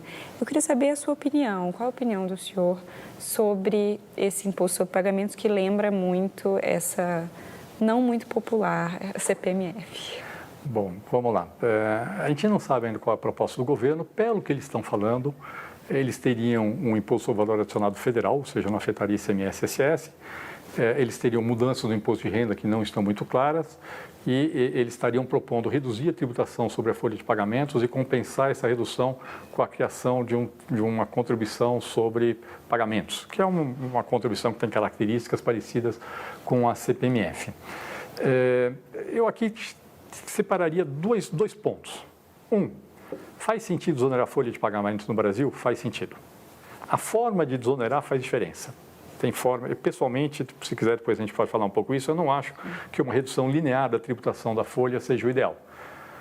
E aí nós temos uma segunda questão, que é como vai ser financiada essa desoneração da folha de pagamentos. governo está, em princípio, colocando em discussão a possibilidade de fazer isso através de uma contribuição sobre movimentação financeira. Eu acho que essa é uma discussão que vai ter que ser feita politicamente. Do ponto de vista técnico, o que é possível falar? O que é possível falar é que tributos sobre movimentação financeira, o que a gente costuma chamar de tributos sobre transações financeiras, principalmente se eles tiverem alíquotas elevadas, eles são muito distorsivos. Por quê? Porque o efeito que ele tem negativo sobre a economia cresce de forma exponencial com a alíquota. E por que isso acontece? Porque uma coisa é você ter um tributo sobre movimentação financeira com alíquota baixa e juro alto, que é o que o Brasil teve no passado com a CPMF, que já não era muito querida, mas era muito menos distorsiva que se você tiver uma tributação sobre movimentação financeira com alíquota alta num contexto de juro baixo. Porque o que acontece numa situação dessas? Várias questões. Primeiro, a economia vai se organizar de forma a ter menos transações financeiras. Então, vou dar um exemplo meu pessoal. Tem um sítio da minha família que tem uns funcionários. Eu transfiro todo mês dinheiro da minha conta para uma contadora da cidade que paga o funcionário e a minha mãe, que divide as contas do sítio, me transfere metade desse valor. Então, a gente hoje tem 2,5 vezes transações financeiras para um pagamento dos funcionários. Se tiver um tributo sobre movimentação financeira com alíquota alta, é óbvio que eu vou começar a pagar direto o funcionário, vou gastar mais tempo, vai ser menos eficiente do que é hoje e vai reduzir a menos da metade aquilo que é o arrecado do CPMF em relação a hoje. 2, a CPMF, ao longo da sua história, ela de fato manteve a arrecadação com proporção do PIB mais ou menos constante. Mas muitos países que criaram tributos sobre movimentação financeira, a arrecadação foi caindo ao longo do tempo. Por quê? Por causa de desintermediação financeira. E por que a CPMF não teve essa desintermediação financeira? Porque a alíquota era baixa e o juro na época era muito alto. Se você tiver um tributo sobre movimentação financeira com alíquota alta, com juro baixo, com certeza a economia vai se organizar de forma a pagar menos imposto, ter menos transação financeira que transita pelo sistema financeiro. Seja via pagamentos em dinheiro, seja via cleanings, câmaras de compensação entre agentes privados, seja via uso de criptomoedas, tem N formas de fazer isso. E ao acontecer isso, a arrecadação de imposto vai cair. E aí, num país que está numa situação de crise fiscal relevante, isso pode ser um problema grande. Aí o governo vai fazer o quê? Vai sair correndo atrás, aumentando a alíquota e piorando ainda mais a situação? Então, é preciso tomar muito cuidado com esse tipo de tributo. É um tributo que não é bom do ponto de vista econômico, mas que é especialmente ruim se tiver alíquota alto num contexto de juro baixo. Até porque esse imposto foi colocado por um dos seus entusiastas, que é o Instituto Brasil 200, como um imposto único que substituiria todos os tributos. Você não teria mais nenhum, então teria que ter uma alíquota muito alta, né? Você acha que no sentido contrário, assim, de colocar um imposto mais baixo sobre transações financeiras para ser uma coisa complementar ao IVA, corrigir um setor que está muito tributado no IVA, ele poder desonerar a folha de pagamento e ter uma tributação sobre movimentação financeira para compensar isso, daria para casar as duas propostas, a PEC 45 e essa proposta com uma CPMF mais light, por exemplo? Bom, volto a falar, a discussão agora está no Congresso Nacional. Do ponto de vista técnico, eu volto a falar, uma boa desoneração da folha faz sentido e você vai ter que decidir como é que você vai financiar isso. Pessoalmente, eu acho que uma parte disso dá para financiar corrigindo as distorções que a gente tem hoje na tributação da renda. Como eu falei, uma parte das pessoas de alta renda paga pouco imposto no Brasil.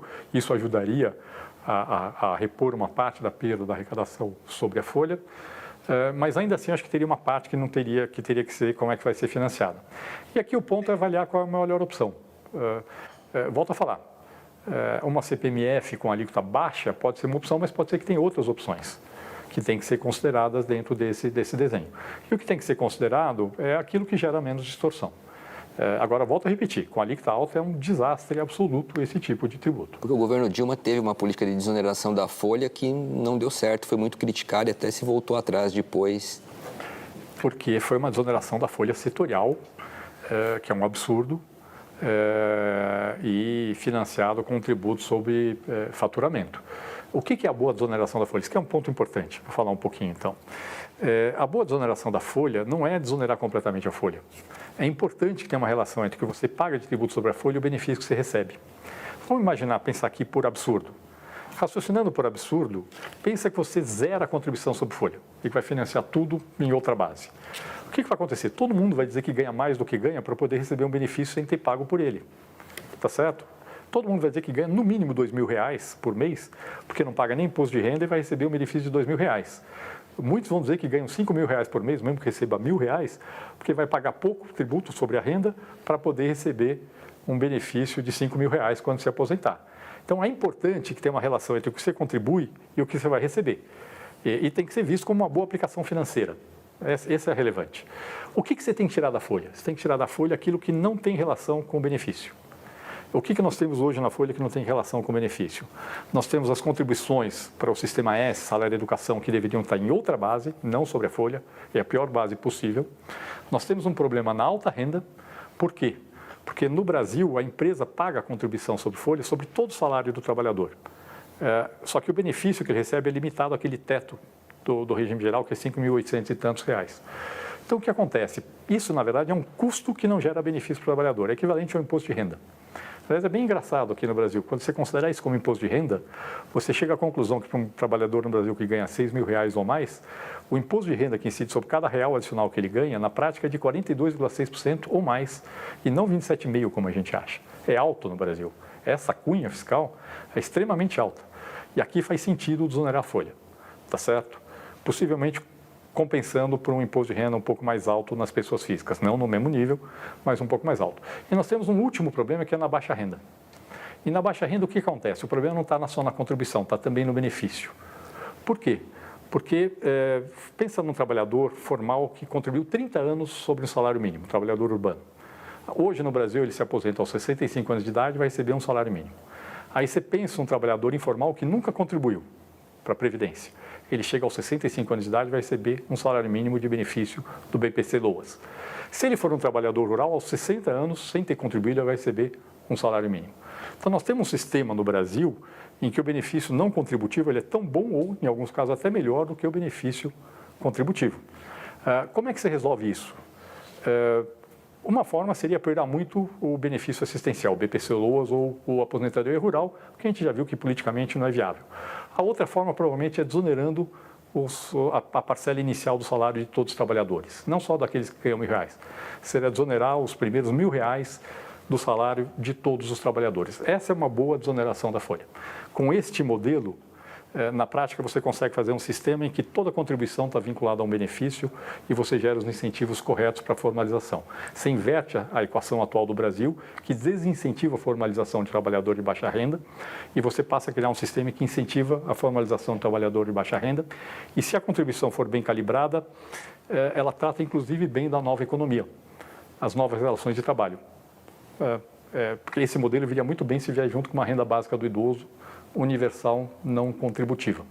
Com esse modelo, você teria um bom desenho de tributação da folha. Muito bem. Então, essa é uma questão importante de ser considerada no desenho do sistema tributário. Preciso fazer aqui um rapidíssimo intervalo. Voltamos já com mais Bernard Api sobre a reforma tributária. Voltamos já.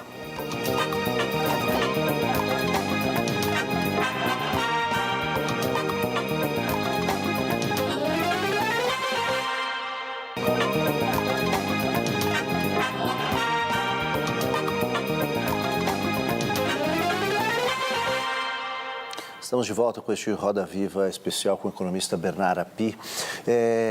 Api, existe algum risco durante esta transição, uma vez aprovada, passado pelo Congresso, uma vez aprovada uma reforma tributária com a proposta, algum risco? Primeiro, quanto tempo isso levaria para já entrar em vigor, na tua opinião? E se você vislumbra algum risco de queda na arrecadação neste processo de transição do regime atual para o próximo? Bom, vamos lá. Esse é um ponto importante, Aldo. Primeiro, quanto tempo começa antes entre a aprovação da PEC e o começo da cobrança? Muito provavelmente uns 2 anos entre a aprovação. Por quê? Porque você precisa aprovar uma lei complementar, criar o comitê gestor, editar o regulamento, montar o sistema. A ideia é unificar toda a emissão de nota fiscal eletrônica no Brasil, que é fundamental para o funcionamento desse sistema, num único sistema, unificando nota de serviço e mercadoria. Durante a transição... Quem vai ter que fazer isso? Oi? Quem vai ter que fazer isso? Isso vai ser feito, a própria lei complementar vai prever isso, e quem vai coordenar isso é esse comitê gestor que vai gerir o IBS, que vai ser formado por representantes da União, dos estados e dos municípios. Tá. O IBS é um imposto que é nacional, ele é federal, estadual e municipal simultaneamente. É gerido pelas 3 esferas de governo conjuntamente. Durante a transição, todo o modelo é feito para garantir que não tem nem aumento nem redução de carga tributária. A alíquota do IBS ela é calibrada, inclusive, de forma móvel ao longo do tempo, de forma a manter a arrecadação dos tributos que estão sendo substituídos. Portanto, eu não vejo esse risco de perda de arrecadação durante a transição.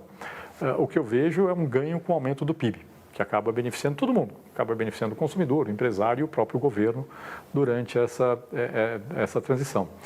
O risco político de mudança da proposta, eu acho muito pequeno. É uma emenda constitucional e eu acho que os ganhos, os benefícios da mudança vão ser muito claros desde o começo. Eu acho que ele é praticamente inexistente. Então, eu acho que esse risco de transição não existe. Existe uma discussão política que eu acho absolutamente válida sobre o prazo de transição. Nós pensamos nesses 10 anos para dar segurança jurídica para as empresas que fizerem investimentos com base no sistema tributário atual, que os benefícios que elas receberam vão sendo progressivamente reduzidos. E a gente achou que esse era um tempo bom também para repensar políticas de desenvolvimento regional no Brasil. Agora, essa é uma discussão política que o Congresso vai ter que debater. Não pode ser um prazo muito mais longo, não. Ele pode, eventualmente, ser um pouco mais curto. Api, o CECIF foi procurado ou procurou o governo em algum momento nesses últimos meses para falar das propostas, para que o CECIF apresentasse, detalhasse a sua própria e para ouvir a do governo o que eles estão pensando e, de repente, como alinhar as coisas do ponto de vista técnico? Sim, nós fomos procurados pelo secretário Marcos Sintra. Tivemos 2 reuniões. Uma reunião em que nós apresentamos a proposta que está consolidada na PEC 45 em detalhe para a equipe da Receita Federal e uma reunião em que eles apresentaram algumas informações sobre desoneração da folha e tributação dos pagamentos. Mas foram reuniões técnicas, não foram reuniões de negociação, até porque, esse é um ponto importante que eu quero reforçar de novo, a bola agora está com o Congresso Nacional. A discussão agora não é mais técnica, é uma discussão política, espero eu que com alguma assessoria técnica, mas a discussão é essencialmente política nesse momento. Uma questão que eu queria fazer é exatamente nessas 4 propostas. A sua está no Congresso, o Congresso hoje aparentemente está conseguindo dar uma celeridade, né, nas propostas, a reforma da Previdência foi um exemplo, que tocou mais sem o governo do que com o governo. Mas nessa discussão política que a gente vai ter, você enxerga espaço para, por exemplo, a proposta da proposta do governo, seja a desoneração, seja uma volta de uma CPMF, ou uma parte da proposta do ex-deputado Luiz Carlos Rauli, ou ainda essa proposta do Movimento Brasil 200, alguma coisa você enxerga que poderia melhorar a sua proposta, a proposta do CECIF? E como você enxerga a viabilidade política para aprovar essa reforma tributária ainda em 2019? Bom, como eu falei no começo, existem agendas que são complementares. A tributação do consumo, que é o que trata a PEC 45, a tributação da renda, que tem correções para serem feitas, importantes, e a tributação da folha. A decisão se isso vai ser feito de forma isolada ou conjunta, eu acho que cabe ao Congresso Nacional. Pode ser que em alguns casos facilite e outros não. Então, por exemplo, discutir desoneração da folha ajuda a discutir o impacto do IBS sobre o setor de serviços. Então, pode ser que ajude politicamente, mas a decisão do que vai ser feito cabe ao Congresso Nacional. Com relação ao que vai acontecer, obviamente, a gente não sabe.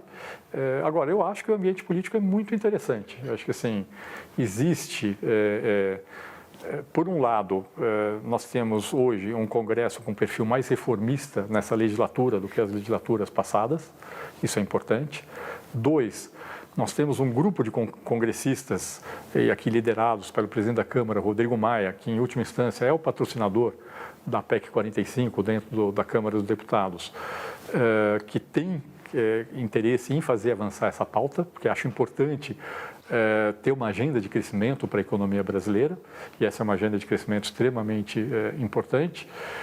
3, nós temos esse ambiente nos estados em que hoje, pela primeira vez, desde que eu acompanho esse tema, todos os secretários de Fazenda estão pedindo o fim do ICMS, e isso acho que ajuda bastante a discussão, o que não quer dizer que vai ser fácil a discussão no Congresso Nacional.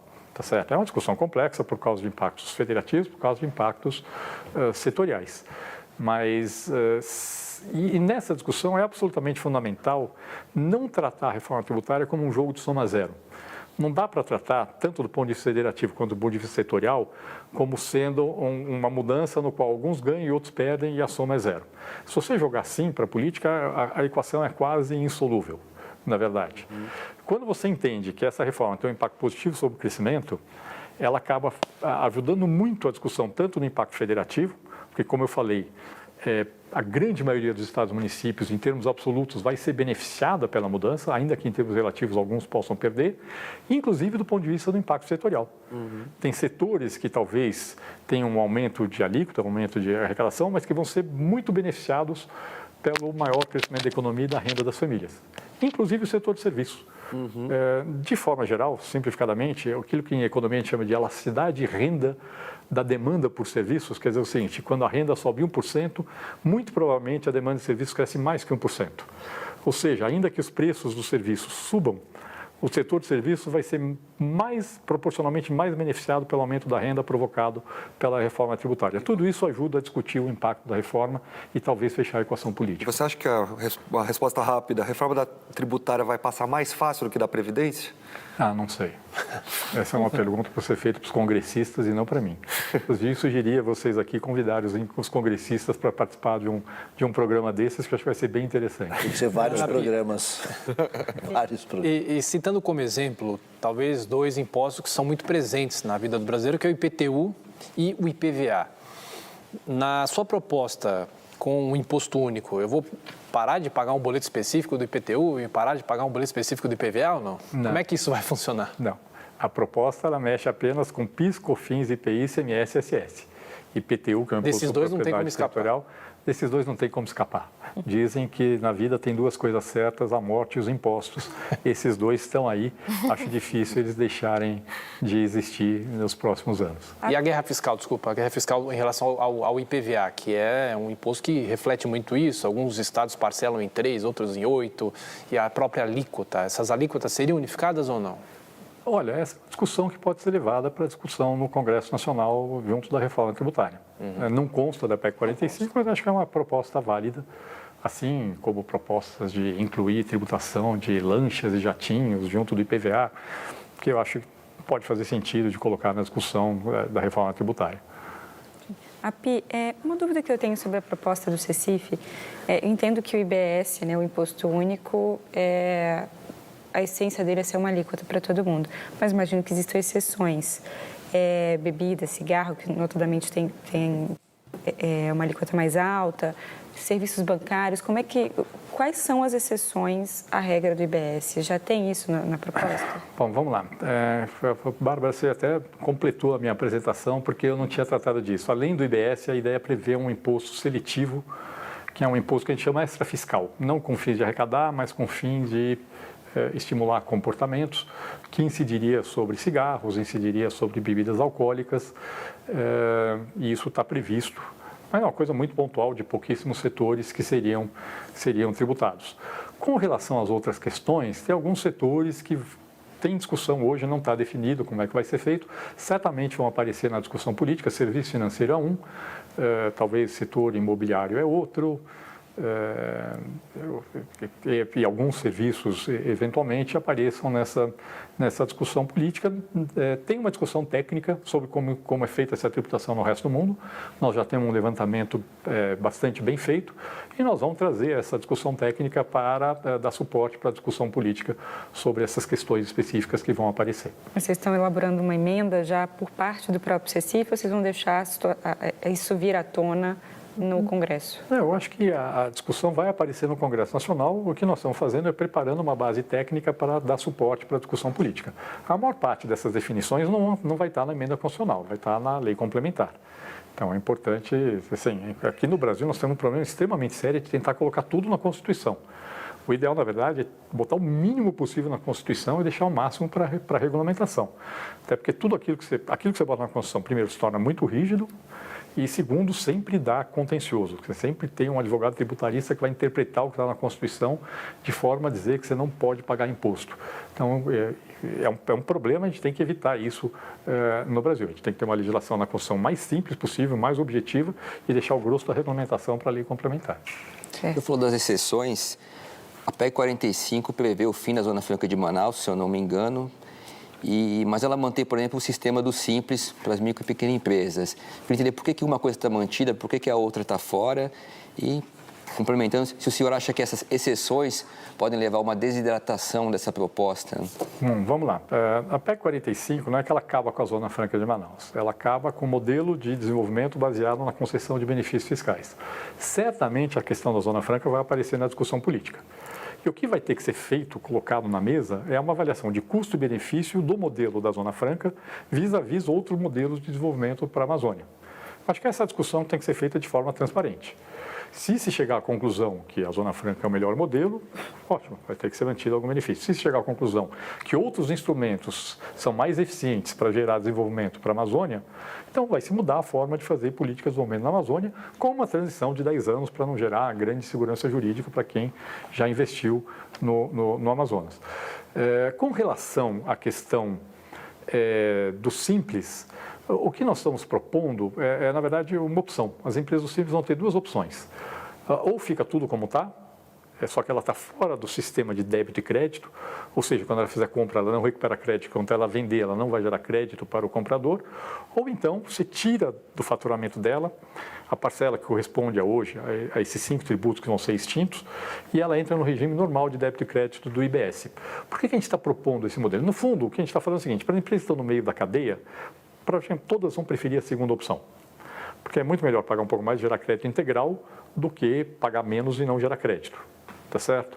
E as que estão na ponta, que são o grosso, mais de 90% das empresas do Simples, vão preferir a primeira opção, não vai mudar nada. A gente acha que a discussão do Simples é uma discussão importante, mas deve ser feita no futuro, depois que você tiver revisto a tributação do consumo, da folha e da renda. Aí faz sentido você rediscutir o modelo do Simples. Então, nesse momento, a gente está fazendo uma mudança parcial. O que a gente acha que seria um enorme erro é permitir que uma empresa do Simples pague uma alíquota pequena e gere um crédito de 25%, porque isso dá muita fraude. Tá certo? Aí eu começo a criar um monte de empresas simples para fabricar crédito, para pagar pouco e gerar crédito para o comprador. Isso a gente acha que não deve acontecer. Ela faz uma opção só, ela não pode, por exemplo, assinar essa nota fiscal para esse... Não, ela tem que fazer uma opção só. É uma opção só mesmo. Uma opção só.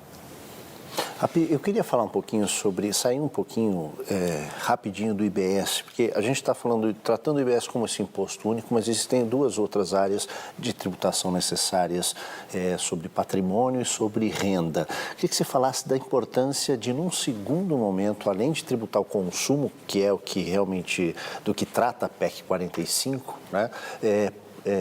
A que distância nós estamos de um regime ideal de tributação para patrimônio e também para renda? Bom, vamos lá. Do ponto de vista de renda, eu já falei no começo, acho que tem distorções, existem várias distorções, tá certo? Existem distorções distributivas, que eu já expliquei, que uma parcela das pessoas de alta renda paga pouco imposto no Brasil, acho que isso tem que ser corrigido. Existem distorções, como, por exemplo, formas completamente diferentes de tributar instrumentos financeiros, que isso geram muitos problemas no Brasil. Existem distorções, por exemplo, na tributação de investimentos feitos por empresas brasileiras no exterior. O modelo brasileiro torna as empresas brasileiras que investem no exterior não competitivas no cenário internacional. Acho que tudo isso tem que ser resolvido. Mas toda mudança na tributação na renda é lei ordinária, não precisa mexer na Constituição, é outro instrumento, não tem nada a ver com o que está sendo discutido na PEC 45. É uma agenda complementar e importante. Na questão do patrimônio e de transferência de patrimônio, o que nós temos? Nós temos alguns tributos no Brasil que, como IPTU, no fundo ele já está bem desenhado, tem problemas de alguns municípios que têm dificuldade de cobrar, problemas de atualização da planta de valores, que é um problema que eu acho que precisaria ser discutido. IPVA altíssimo já, 4% de alíquota sobre o valor dos carros, que vamos dizer assim, a alíquota modal no Brasil é altíssima, até para padrões internacionais, eu não vejo por que mexer nessa área. Agora, temos problemas em outros tributos. Por exemplo, o ITR certamente é um imposto que faria sentido rever, tá certo? O ITR arrecada menos de 2 bilhões de reais no Brasil, o que talvez seja igual ao IPTU dos Jardins em São Paulo, entendeu? Quer dizer, é uma coisa que certamente precisa ser repensada, porque ele mistura um pouco o efeito de tributário com efeitos extrafiscais, acho que precisaria ser repensado. E tem uma discussão sobre tributação de heranças e doações. No Brasil é muito baixa, a alíquota máxima é de 8%, a alíquota mais comum é de 4%, e eu acho que realmente aí faria sentido. Não dá para colocar alíquotas altíssimas, mas certamente, porque infelizmente você pega a classe média alta, mas não pega o muito rico, faz um planejamento tributário internacional, mas certamente dá para discutir alíquotas mais altas do que os 4% ou 8% que nós temos hoje no Brasil. Existe essa discussão de imposto sobre grandes fortunas. Imposto sobre grandes fortunas, se você conseguisse cobrar no mundo inteiro de forma uniforme, seria ótimo. O problema é que, se você adota num país, a experiência mostra que as pessoas muito, muito ricas se organizam de forma a não pagar o imposto, transferindo o seu patrimônio para países que não têm a tributação, que é uma pena. Conceitualmente não é ruim, só que operacionalmente ele é muito difícil de ser aplicado. E você acha que isso justifica não discutir a questão? Porque podemos discutir, mas não podemos ser irrealistas. Poder discutir, podemos, mas se você vai criar um imposto que você sabe que os muito ricos vão escapar dele, vale a pena criar esse imposto? Nós vamos pegar os pouco ricos, mas não os muito ricos. É uma discussão que precisa ser feita. O problema aqui não é conceitual, é operacional. Nos Estados Unidos, a gente teve recentemente aí donos de grandes fortunas fazendo um manifesto, uma carta pública pedindo, né, um aumento de tributação. Você acha isso possível num país como o nosso? Olha, eu acho que antes de discutir imposto sobre grandes fortunas no Brasil, a gente ia discutir um imposto de renda que pegasse as pessoas mais ricas do país. Acho que esse é o ponto mais importante nesse momento. Inclusive, do ponto de vista da arrecadação, arrecada muito mais do que o imposto sobre grandes fortunas. Mesmo nos Estados Unidos, onde estão discutindo, se eu não me engano, ele arrecadaria menos de 1% do PIB. É uma coisa mais simbólica. É mais simbólico do que propriamente efetivo. Eu acho que no Brasil nós temos que fazer a nossa lição de casa antes no imposto de renda, antes de começar a discutir questões como tributação de grandes fortunas. Muito bem. A gente vai para um rapidíssimo intervalo, voltamos já para o nosso quinto e último bloco da entrevista com o economista Bernard Api. Só um instante.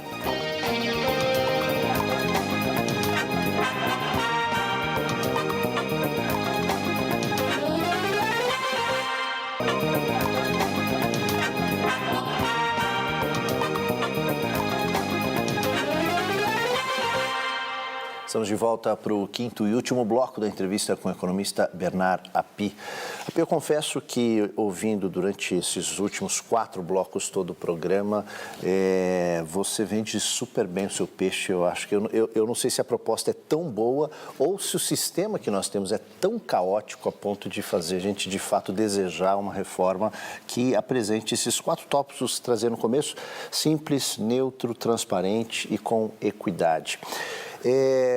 Eu digo isso porque você agora a sua proposta enfrenta agora no Congresso uma discussão e um enfrentamento ali que, se por um lado simplifica, por outro lado vai retirar, como você já contou aqui, várias benesses tributárias, né, descontos que vários setores têm, e aí entra o lobby. Onde é que você acha que essa proposta pode emperrar no Congresso? Onde pode esse caldo azedar? Bom, eu espero que não emperre. Eu acho que ela tem uma coisa muito interessante que eu já falei antes, que é o seguinte: qualquer exceção que for criada na regra geral do IBS significa uma alíquota mais alta do imposto. E, portanto, ao contrário do que costuma acontecer na política brasileira, a gente vai discutir custo e benefício simultaneamente. É muito comum no Brasil você criar um benefício achando que ninguém está pagando a conta. Obviamente, alguém está pagando a conta, porque aquilo que você não está arrecadando por conta daquele benefício está sendo tributado de forma mais alta em outros lugares para poder pagar as despesas do governo.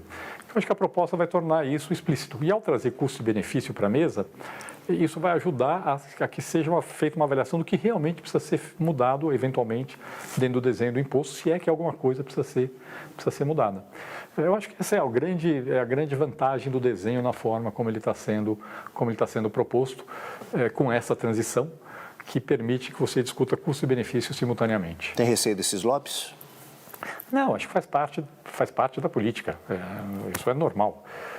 setores e, eventualmente, entes federativos vão lá defender as suas posições. Eu acho que isso faz parte da política. E a decisão sobre o que vai ser feito é do Congresso Nacional. É absolutamente normal que isso aconteça. Papi, eu queria propor um exercício. Vamos imaginar, num cenário hipotético, que a decisão sobre a reforma tributária do Brasil seria sua e só sua. O que o senhor falar vai ser assim, assim, assado, beleza, começa a vigorar no dia seguinte ou dali 2 anos.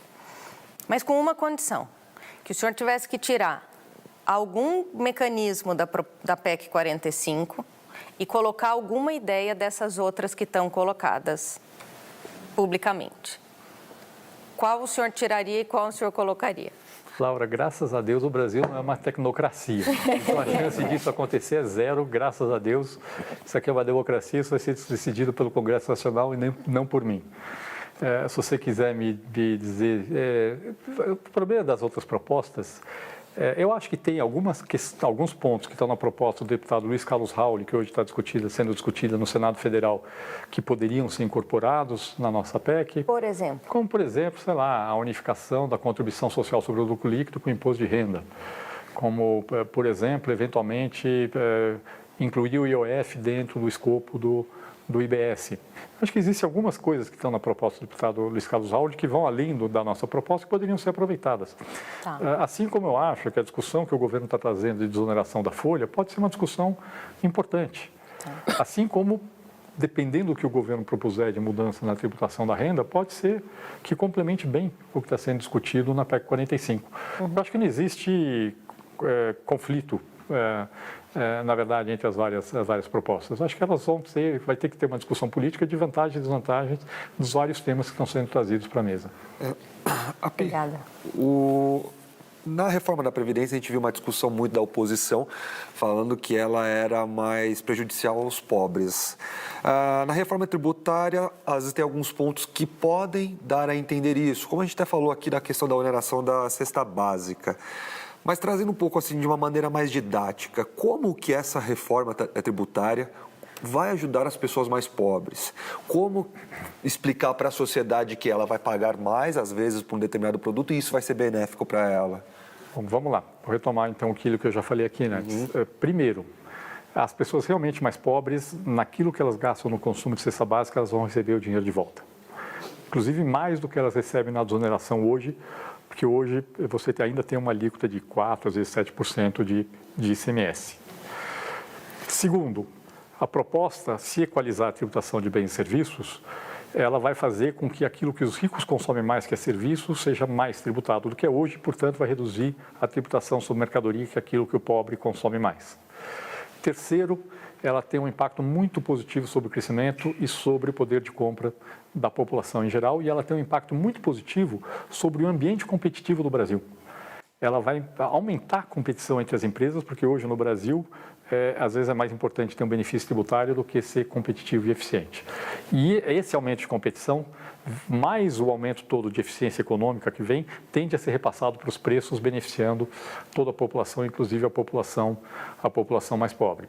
Então, o resultado final, do ponto de vista daquilo que o pobre gasta hoje na tributação de bens e serviços, a tendência é que tenha claramente uma redução daquilo que ele gaste, em parte por redução do custo tributário mesmo, em parte pelo efeito da eliminação das ineficiências que acabam incidindo no preço e da menor competição que a gente tem hoje na economia brasileira. O senhor comentou da questão da ineficiência das empresas, que é mascarada por conta desses subsídios. A gente pode esperar, às vezes, até uma quebradeira de algumas empresas aí que não são eficientes e que estão aí por conta de subsídios?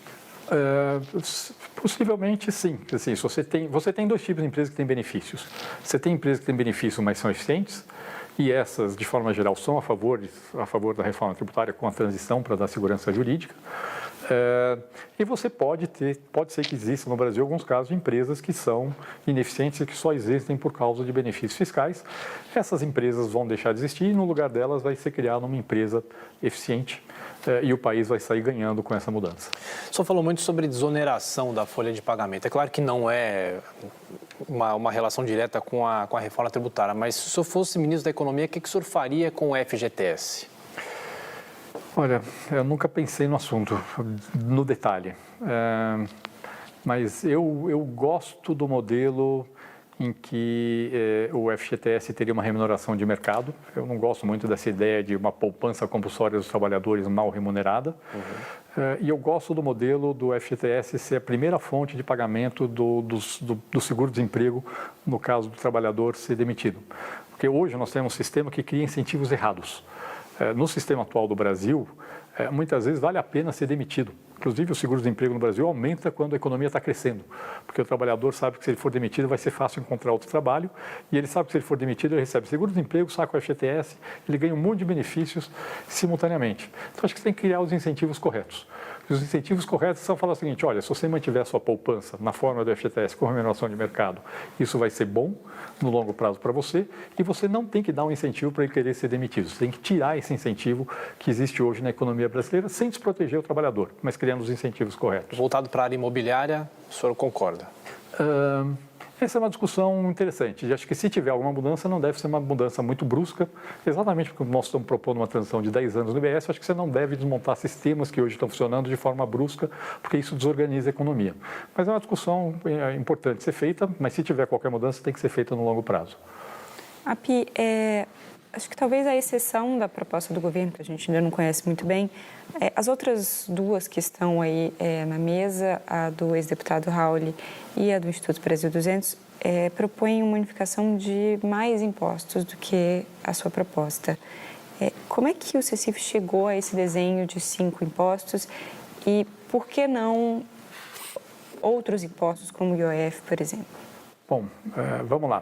Primeiro, esses 5 impostos, PIS, COFINS, IPI e ICMS, são os 5 impostos gerais que nós temos hoje sobre bens e serviços no Brasil. Sim. Então, claramente, faria sentido discutir todos eles simultaneamente.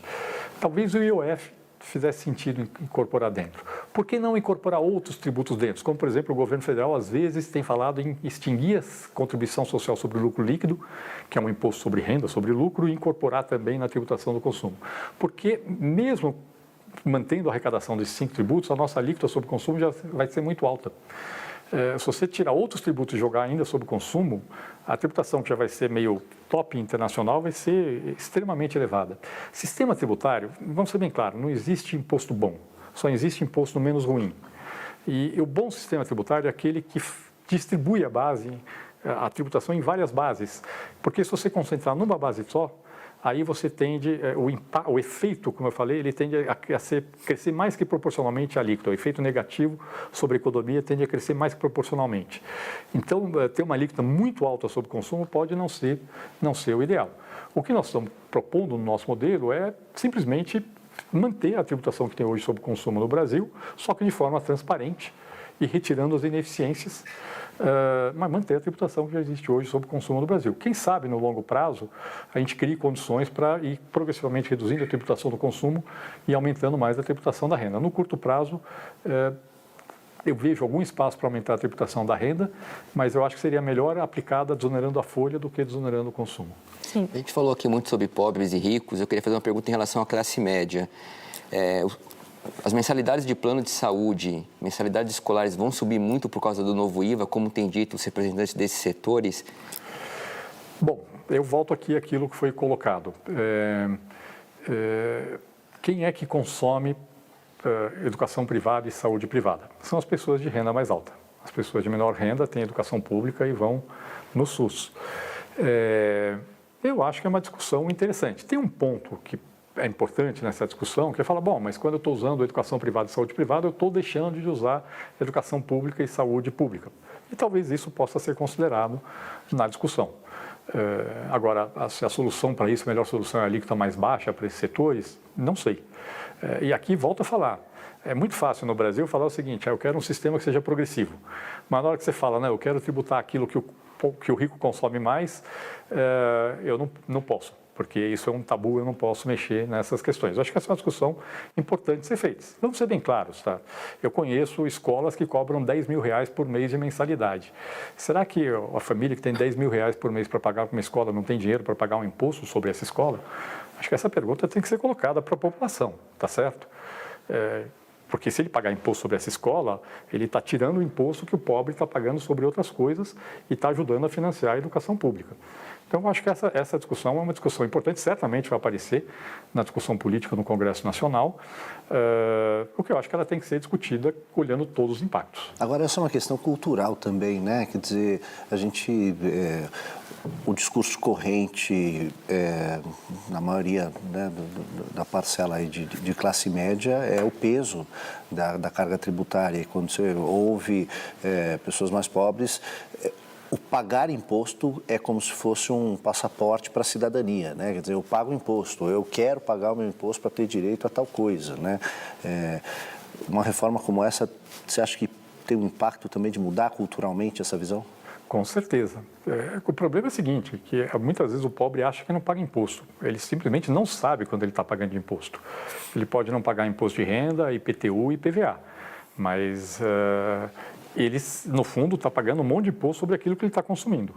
Agora, nós vamos tornar isso transparente, com a proposta da PEC 45. Eu acho que isso é bom para a cidadania e é bom para a discussão sobre quem está pagando, de fato, financiando o poder público no Brasil.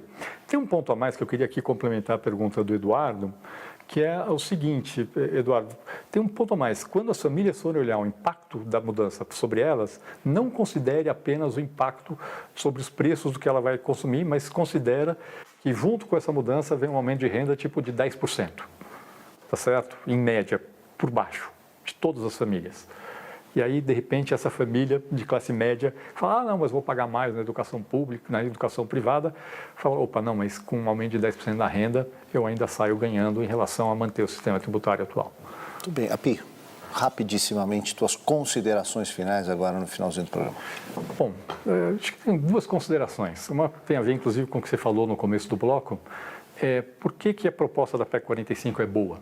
Porque ela é resultado de quase 4 anos de discussão de um grupo de especialistas. Não é a minha proposta, é uma proposta desenvolvida pelo Centro de Cidadania Fiscal. Tem lá a Vanessa Canado, o Eurico Desante, o Nelson Machado e o professor Isaías Coelho, que não está mais no centro, mas ajudou muito no desenvolvimento da proposta. E mais um monte de advogados tributaristas e auditores fiscais que têm ajudado a gente pro bono na discussão desse modelo. Então, o modelo é bom porque ele é um modelo que foi muito amadurecido com base na melhor experiência internacional e no conhecimento do que existe no Brasil. Acho que esse é um primeiro recado importante para ser colocado na discussão. O segundo recado é, quando formos discutir sistema tributário, olhem o todo. Política pública tem que ser olhada no todo, não olhe só um pedaço. Fazer a discussão do sistema tributário olhando só para o efeito distributivo não é a forma correta de se avaliar. Falar do sistema tributário olhando talvez só o impacto sobre a eficiência, talvez não seja o ideal. Também tem que olhar todos os impactos e mais, tem que olhar simultaneamente tributação e gasto. Essa é a forma correta de fazer política pública. Normalmente, quando você faz propostas olhando só um pedaço da equação, normalmente a proposta está equivocada. Muito bem, a gente está chegando aí ao final de mais uma edição do Roda Viva. Eu agradeço a participação do André Jankowski, da Bárbara Nascimento, Laura Diniz, Tiago Berresch e do Eduardo Cúculo e também do nosso cartunista Paulo Caruso. Agradeço também a você que nos acompanhou até agora, especialmente ao Bernardo Api. Uma ótima noite a todos, uma boa semana e segunda-feira tem mais. Até lá.